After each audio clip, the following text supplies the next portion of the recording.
ಉಪಚಾರ ಪೂಜೆಯಲ್ಲಿ ಮೂರನೇದು ಗಂಧ. ಗಂಧವನ್ನು ಧಾರಣೆ ಮಾಡಬೇಕಾದ್ರೆ ಒಂದು ಶ್ಲೋಕವನ್ನು ಬೆಳೆಸ್ತೇವೆ.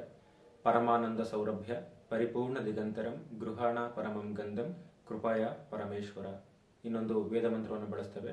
ಗಂಧದ್ವಾರಾಂ ದುರಾದರ್ಶಾಂ ನಿತ್ಯ ಪುಷ್ಟಾಂ ಕರೀಷಿಣೀಂ ಈಶ್ವರೀಗಂ ಸರ್ವಭೂತಾನಾಂ ತಾಮಿ ಓಪಃ ವಗೇಶ್ವರಿಯಂ. ಈಗಿನ ಜನಗಳಿಗೆ ಗಂಧ ಯಾವುದು ಅಂತ ಕೇಳ್ರಿ. ಗ್ರಂಥಿಗೆ ಅಂಗಡಿಯೊಳಗೆ ಸಿಗ್ತದೆ, ಒಂದು ಉಂಡೆನೋ ಅಥವಾ ಬಾಕ್ಸ್ ಒಳಗೆ ಹಾಕೊಡ್ತಾರೆ, ರವೆ ರವೆ ಇರ್ತದೆ, ಗಂಧ ಸಿಗ್ತದೆ ಅಂತಾರೆ. ಗಂಧ ಹೆಂಗಿರ್ತದೆ?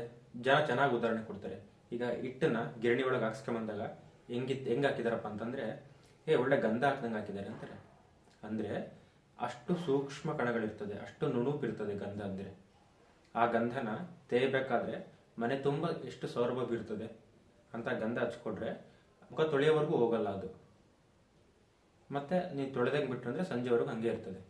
ಒಂದು ಹೋಮ ನಡಿಬೇಕಾದ್ರೆ ಒಂದು ಸಣ್ಣ ಕಟ್ಟಿಗೆ ತುಂಡನ್ನ ಅದರೊಳಗೆ ಗಂಧದ್ದು ಹಾಕ್ರಿ, ಸುತ್ತಮುತ್ತ ಎಷ್ಟು ಸೌರಭ ಬೀರ್ತದೆ ನೋಡಿ ಅದು ಗಂಧ. ಅದು ನಿಜವಾದ ಗಂಧ. ನಾವು ಅದನ್ನ ಬಳಸಬೇಕು. ಆ ಗಂಧದ ಕಟ್ಟಿಗೆ ತಗೊಂಬಂದು ಕಲ್ ಮೇಲೆ ತೇಯ್ದು ಹಚ್ಕೋಬೇಕು. 2 ನಿಮಿಷ ಹೋಗ್ಬೋದಷ್ಟೇ, ಬಟ್ ಅದು ಆ ಪರಿಣಾಮ ಬೀರ್ತದೆ ಅದು. ಹಂಗಾಗಿ ಎಲ್ಲರೂ ಅದೇ ಗಂಧನ ಬಳಸಿ. ಧನ್ಯವಾದಗಳು.